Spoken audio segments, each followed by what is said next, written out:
राजस्थान आप गए थे, राजस्थान में क्या आपको लग रहा है, वहाँ पे क्या सूरत हाल है कांग्रेस पार्टी की? वहाँ भी अच्छा है। देखिए, शुरू में 1 साल पहले जो राजस्थान की हालात थे बहुत साजगार नहीं थे हमारे लिए। लेकिन पिछले 1 साल में ख़ास तौर पर वहाँ के चीफ मिनिस्टर अशोक गहलोत जी ने जिस तरह से वेलफेयर स्कीम्स को उठाया है या उनको ग्राउंड लेवल पर अपनाया है और उसको उसको इम्प्लीमेंट किया है। सिर्फ एक ये नहीं कि सिर्फ उन्होंने अनाउंसमेंट कर दिया हो, उन्होंने उसको इम्प्लीमेंट करके भी दिखाया है।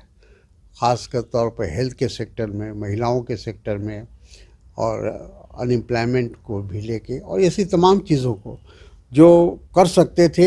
एक स्टेट गवर्नमेंट जो भी कर सकती थी अपने स्टेट के वेलफेयर के लिए, अपने स्टेट के भविष्य के लिए, मुस्तकबिल के लिए, वो उन्होंने करके दिखाया है। तो आज पूरी राजस्थान के अंदर अशोक गहलोत जी की जो पॉपुलैरिटी है, लोकप्रियता है, मैं समझता हूँ कि बहुत कम ऐसे चीफ मिनिस्टर होंगे जिनकी 5 साल मुख्यमंत्री के पद पर रहने के बावजूद इतनी लोकप्रियता है।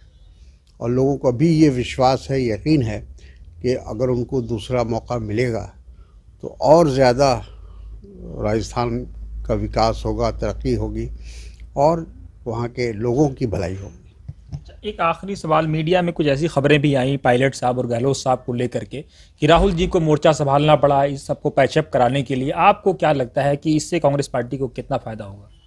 देखिए, किसी भी जमहूरी पार्टी में, लोकतांत्रिक पार्टी में इस तरह के मतभेद होते हैं, लेकिन वो मन के भेद नहीं होते, पॉलिटिकल भेद होता। हर आदमी जो पॉलिटिकल वर्कर होता है वो आगे बढ़ना चाहता है, उसका अपना वो अपने भविष्य को देखता है।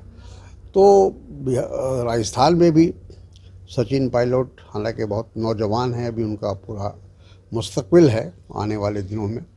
तो जो भी वजह रही हो, थोड़ी गलतफहमी ज़रूर हो गई बीच में, लेकिन 1 साल 1.5 साल पहले ये बात सही है कि राहुल जी ने खुद उसमें दिलचस्पी लेकर उन्होंने ये कोशिश की कि ये मामला ख़त्म हो और दोनों मिलकर चुनाव लड़े, कोई किसी तरह की कोई गलतफहमी ना रहे। 5 राज्यों में आपका चुनाव चल रहा है, कितने राज्यों में आपको लगता है कांग्रेस पार्टी की सरकार बन जाएगी? देखिए, हम लोग तो हर जगह उम्मीद कर रहे हैं, यहाँ तक कि मिज़ोरम में भी उम्मीद कर रहे हैं और यहाँ जो मध्य प्रदेश है, छत्तीसगढ़ है, राजस्थान है और अब तेलंगाना है। इन चारों में तो बहुत आमने सामने की लड़ाई है बिल्कुल। और मैं समझता हूँ कि जैसे जैसे इलेक्शन नज़दीक आ रहा है तो कांग्रेस की पॉपुलैरिटी या कांग्रेस की तरफ लोगों का रुख बढ़ता जा रहा है।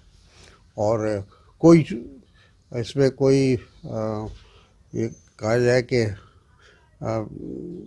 गलत नहीं होगा, कहना गलत नहीं होगा कि हो सकता है कि हम चारों राज्यों में और मिज़ोरम में भी हमारी सरकार बने।